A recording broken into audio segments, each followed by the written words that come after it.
Assalamualaikum dan salam sejahtera. Ini merupakan tugasan video individu untuk subjek penyelewengan sosial dan delinkuensi remaja dengan kod KKD 2032.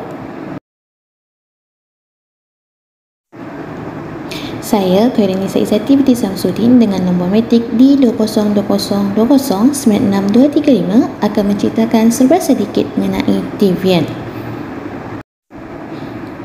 Apa itu Deviant? Menurut Robert Merton pada tahun 1938, Deviant ialah kelakuan yang menyimpang daripada norma masyarakat di mana ia tidak dapat dipelihara secara abstrak tetapi perlu dikaitkan dengan norma-norma yang dianggap oleh masyarakat sebagai munasabah. Bagi Albert Cohen pula pada tahun 1966 menyatakan perlakuan Deviant ialah kelakuan melanggar jangkaan diinstitusikan sebagai jangkaan yang diiktiraf sah dalam suatu sistem sosial seperti kelakuan jenayah. Baik, seterusnya, bagaimanakah Deviant dapat ditentukan? Yang pertama, melalui stigma masyarakat di mana perkara ini berlaku akibat pelabelan yang mengakibatkan perkara itu dianggap Deviant. Yang kedua, norma masyarakat yang merupakan undang-undang masyarakat yang membimbing dan menentukan suatu tingkah laku iaitu boleh dilakukan atau tidak oleh sesebuah masyarakat. Yang terakhir, interaksi sosial iaitu reaksi atau respon yang masyarakat berikan kepada seseorang individu dengan caranya bertingkah yang dilihat sebagai tingkah laku Deviant. Terdapat dua kategori dalam interaksi sosial. Yang pertama, undang-undang formal merujuk kepada hukuman yang telah dikubal oleh sesebuah negara terhadap tingkah laku Deviant yang melanggar undang-undang. Bagi undang-undang informal pula, wujud dalam sesuatu masyarakat merujuk kepada stigma yang berlaku bukan sahaja tertumpu kepada undang-undang formal tetapi ia berlaku pada undang-undang tidak formal.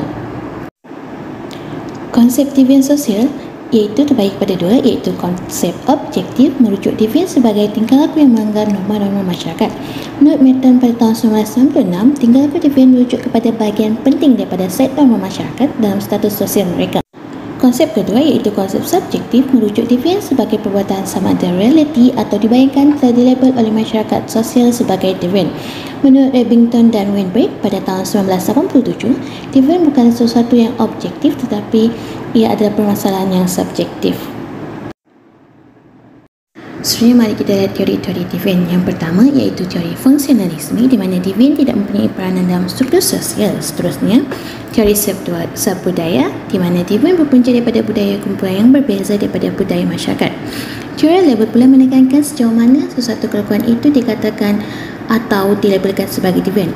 Bagi teori konflik, Deviant adalah tindakan golongan tertindas ke atas pihak minoriti yang menindas. Teori interaksionisme pula menekankan Deviant sebagai perkara subjektif dan proses sosial. Yang terakhir, teori anomi di mana tingkah laku Deviant itu timbul apabila berlaku ketidakseimbangan nilai dan norma dalam masyarakat. Seterusnya, mari kita lihat faktor berlakunya Deviant. Yang pertama, faktor individu di mana secara amnya individu yang terlibat dengan tingkah laku Deviant didapati mempunyai masalah daripada diri sendiri seperti kebingungan. Yang seterusnya, faktor keluarga yang mendorong individu terlibat dalam jenayah berdasarkan kategori ini iaitu konflik keluarga dan gaya ibu bapa serta lain-lain. Faktor komuniti merujuk kepada kawasan berisiko tinggi dengan persekitaran sosial tanpa. Faktor akan survey pula iaitu pengaruh untuk melakukan perkara negatif di kawasan sekolah. Faktor subbudaya merujuk kepada budaya yang dipengaruhi seperti orang asing yang dibesarkan dengan cara barat. Faktor yang terakhir iaitu kesihatan mental. Seorang individu menghadapi kecelakaan skizofrenia iaitu melakukan tingkah laku negatif di khalayak ramai. Seperti yang kita sedia maklum, setiap masalah ada penyelesaiannya. Mari kita lihat langkah-langkah mengatasi tingkah laku Deviant. Yang pertama, peranan ibu bapa iaitu didikan agama dan nilai moral yang sempurna harus ditanam dalam jiwa kanak-kanak semenjak kecil lagi. Yang kedua, peranan masyarakat menjadi masyarakat yang berhati dan mempunyai kesetaraan dengan memainkan peranan untuk mengatasi masalah ini. Yang ketiga, peranan pihak sekolah iaitu melaksanakan peraturan sekolah lebih tegas terhadap pelajar yang bertingkah laku Deviant. Peranan kerajaan pula mengadakan kempen-kempen untuk memerangi gejala Deviant berleluasa.